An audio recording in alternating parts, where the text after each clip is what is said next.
You need to learn to talk to your water.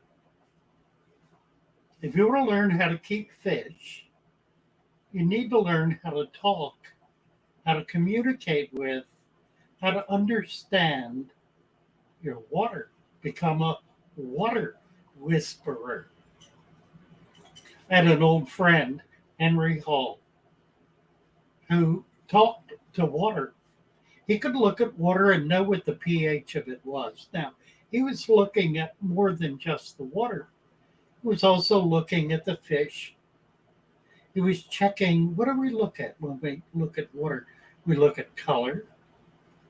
There's a thing called thickness, water that is syrupy.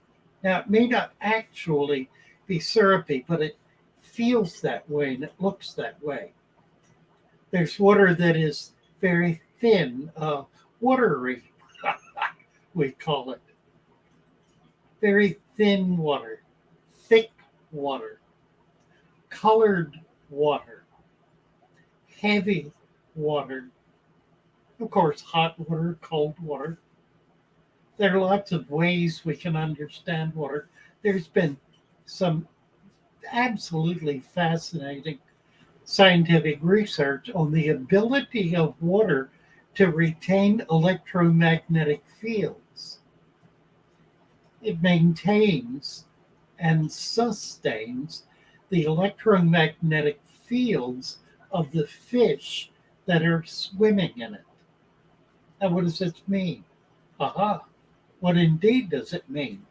It means that the water and the fish are do develop a simpatico kind of relationship, particularly in a closed environment where there's not a lot of variation, not hundreds of species of fish swimming through, but a small number. And so that water will take on the properties, the characteristics, if you will, of the fish living in it. What does this mean when it comes to doing water changes? Well, I've seen far too many cases of people doing water changes and losing all their fish. It is not an uncommon condition. It is, in fact, rather common.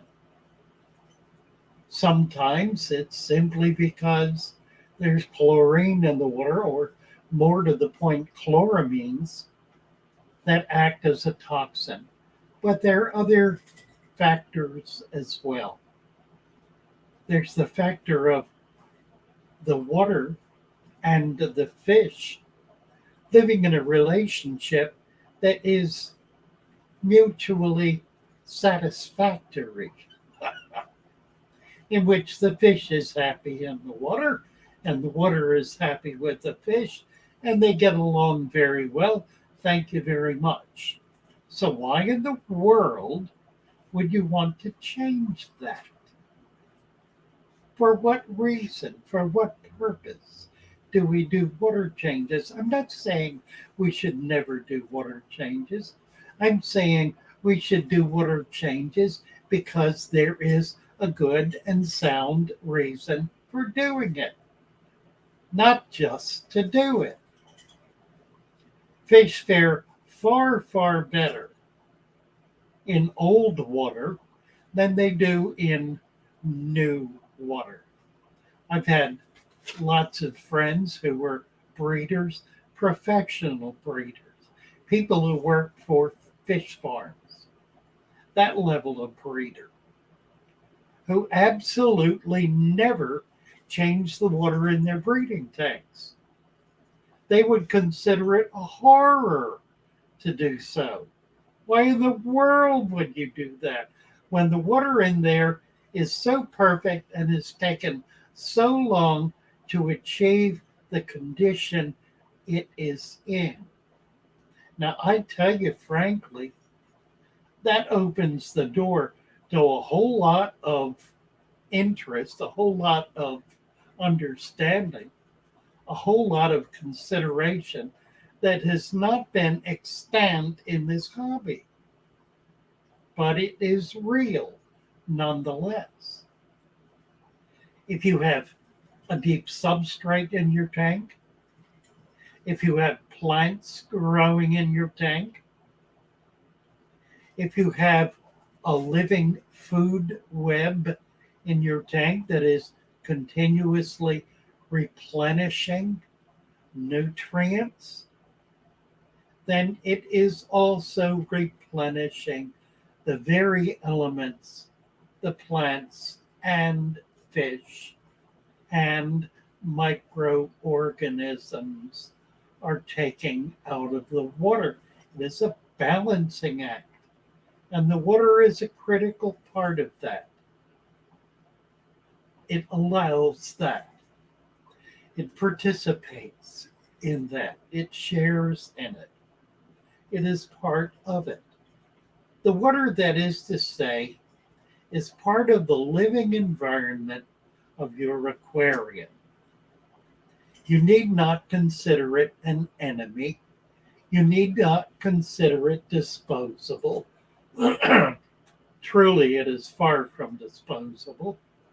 You need not consider it something that is easily corrupted. It is not.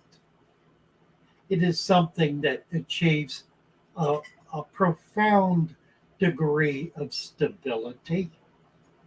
Look at ponds. They may get rain throughout the year, but rarely is there, well, there are stream-fed ponds, but catchment ponds, if you will. Catchment ponds that only receive rainwater. There's precipitation. That water is precipitating out of the body, replaced with precisely the same thing that is precipitating. Think about that. If there is precipitation, what happens to that precipitation? It becomes rain, and it goes right back down into the pond. No change, no effective change. So rainwater doesn't bring about substantial changes in the pond. It simply replenishes what it has taken out.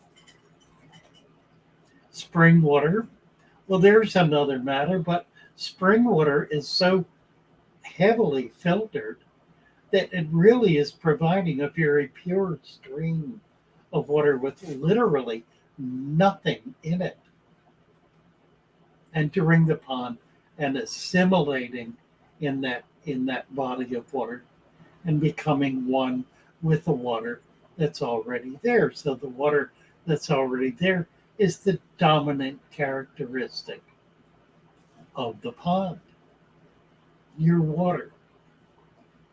You need to learn to talk to your water. Look at your water. Don't look through it. Look at it. Learn how to see the water. See what's in it, certainly, but see what it is doing. I recommend you taste your water. Taste it. And then get used to tasting it. It's not going to hurt you. It's not going to make you sick. But you will notice subtle differences. And that will be an indicator of a change.